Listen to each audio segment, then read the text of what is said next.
I had dropped off a delivery at an apartment complex. There were some men hiding around the corner, and as soon as I approached my car, they approached me with a gun and asked me for the keys.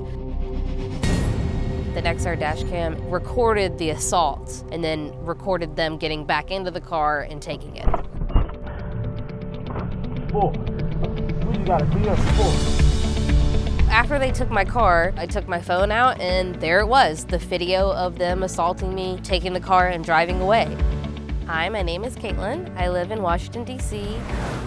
The people who stole my car caused a lot of damage, but everything was covered by insurance because I had very clear evidence that this was a theft. One of the great things about the Nexar dash cam is that it records all of my drives automatically as soon as I get into the car. It records all the way up to 4K, and while I'm driving, if anything happens, the camera automatically creates a clip and sends it to the cloud.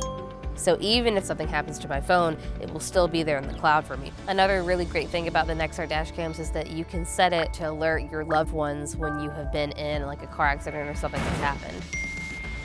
I really think that anyone who drives even a little bit should protect themselves with a Nexar dash cam. That peace of mind and that safety is something that anyone in a car should have at all times.